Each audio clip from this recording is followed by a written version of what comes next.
Welcome to Falcon computer academy. मैं हूं केवल विजय और मैं आज आपके लिए एक स्पेशल फॉर्मूला लेके आ रहा हूं जिससे मैंने आपको पढ़ाना है कि सम ऑफ नेगेटिव नंबर्स आपने किस तरह से करना है।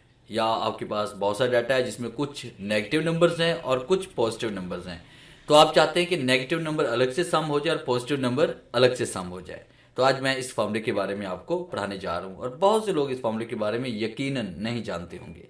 तो वीडियो स्टार्ट करने से पहले हमेशा की तरह यही कहूँगा कि अगर आज की इस वीडियो से कुछ आप सीख पाएँ, कुछ आप न्यू लर्न कर पाएँ, तो इस वीडियो को लाइक और शेयर ज़रूर कर दीजिएगा।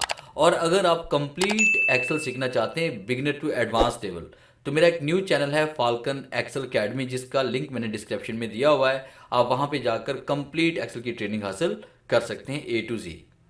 तो स्टार्ट करते हैं आज का लेक्चर। जैसे कि आपको नज़र आ रहा है कि मेरे पास यहाँ पे डेट है, उस डेट को जो इनकम हुई और फिर एक्सपेंसेस हुए, अगर हमारे पास इनकम से एक्सपेंसेस बढ़ जाते हैं तो माइनस में आ जाएंगे, और अगर हमारे पास यहाँ पे इनकम से एक्सपेंसेस कम हो जाते हैं तो वो फिर पॉजिटिव नंबर में आ जाएंगे हमारे पास। तो जैसे हमारे पास यहाँ पे इनकम 4500 है, एक्सपेंस हमारे पास 6500 हो गया, तो ये माइनस में चला गया हमारे पास। तो हम चाहते हैं कि जो नेगेटिव नंबर्स हैं वो अलग से सम हो जाएं। तो ये हमने किस तरह से करना है, तो ये सेकंड शीट के ऊपर मैंने यही फॉर्मेट तैयार किया हुआ है। हम यहाँ पे आते हैं सेकंड शीट के ऊपर। इस तरह से करके आपने डाटा को राइट कर लेना है।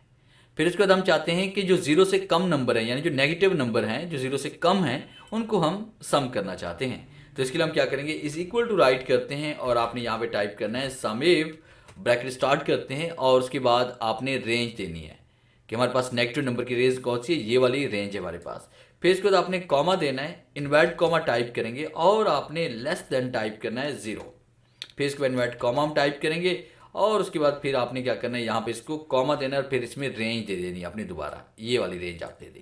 और उसके बाद आप ब्रैकेट क्लोज करेंगे और जैसे हम एंटर प्रेस करेंगे तो आप देखें यहाँ पे हमारे पास जो नेगेटिव नंबर है उनकी जो हमारे पास टोटल जो इसमें आ रहा है वो -4000 इसमें आ रहा है। आप देख सकते हैं इसमें 1500 और उसके बाद माइनस से 1500 हो गया हमारे पास 2000 और इसमें नेगेटिव नंबर 2000 और हम इसमें ऐड करेंगे तो ये 4000 हो चुका है। अब हम पॉजिटिव नंबर यानी करना चाहते हैं, ये था लेस देन 0 और ये था मोर देन 0, हम इसको करना चाह रहे हैं। तो आप इज इक्वल टू राइट करेंगे, फिर इसके बाद आपने यहाँ पे टाइप करना है सम इफ, ब्रैकेट स्टार्ट करेंगे, फिर उसके बाद आपने रेंज देनी है यहाँ तक, फिर इसके बाद आप कॉमा टाइप करेंगे, इन्वर्ट कॉमा टाइप करेंगे, ग्रेटर देन कर लेंगे 0 और फिर उसके बाद इन्वर्ट कॉमा और कॉमा टाइप करेंगे। फिर उसके बाद हमने यहाँ पे इनको सेलेक्ट करना है, ब्रैकेट क्लोज करेंगे और एंटर प्रेस करेंगे तो ये देखिए हमारे पास में 28200 टोटल इसमें आ रहा है।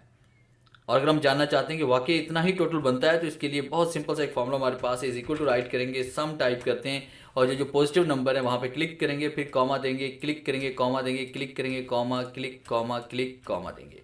और उसके बाद फिर आपने क्या करना है, ब्रैकेट क्लोज और एंटर प्रेस करते हैं तो देखिए हमारे पास यहाँ पे 28200 और 28200 यानी सेम इसमें टोटल हमारे पास आ रहा है, यानी फॉर्मूला बिल्कुल परफेक्ट आपका अप्लाई हुआ है। उम्मीद है आज के इस लेक्चर में आपने बहुत कुछ न्यू सीखने को मिला होगा। वीडियो अच्छी लगी है तो इसे लाइक कीजिए और अपने दोस्तों के साथ शेयर कीजिए। मिलते हैं हम नेक्स्ट लेक्चर में, तब तक के लिए गुड बाय।